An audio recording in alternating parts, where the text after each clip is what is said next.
Welcome to Gardening North of 60, Gardening in the Yukon, the place that makes gardening an extreme sport. In today's video, drama in the greenhouse. Hi, I'm Kim and welcome to my greenhouse. In our last video, I talked about the hardiness of heirlooms, which was put to the test this week as the greenhouse developed two serious disease problems, tomato blight and white mold. The dilemma of growing food in a greenhouse in hardiness zone 1B is this. You bring the plants into the greenhouse to give them a better chance at thriving compared to being exposed to the extreme natural elements. But the trade-off is you introduce the plants to a small enclosed space that can be subject to humidity, heat, and airflow problems that can lead to plant disease. And this is exactly what happened. With the varying damp, cool weather and dry, warm weather, I had been concerned about the possibility of powdery mildew on the cucumbers and squash.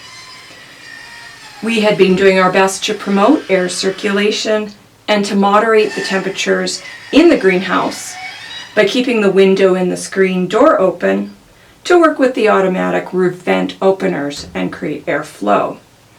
And also by cutting back winter squash leaves. You may have remembered in another video I mentioned pruning back excess foliage.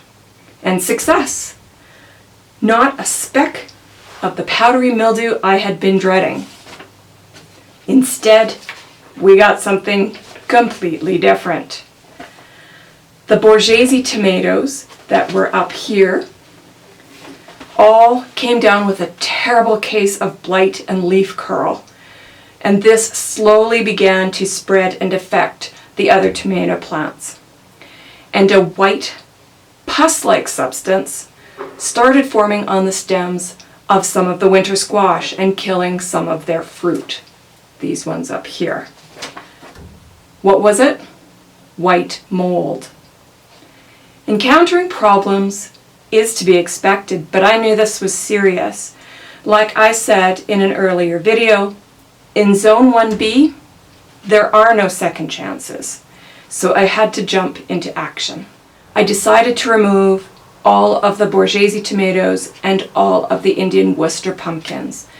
Neither of these two varieties of plants had been doing well to date anyway, and they seemed to be, if not the source of some of the problems, certainly a vector for it, for spreading them. I cut off the worst of the affected leaves on the remaining tomatoes, and I cut out the worst of the affected single plants in the rest of the winter squash pots. And then I sprayed the heck out of all of them.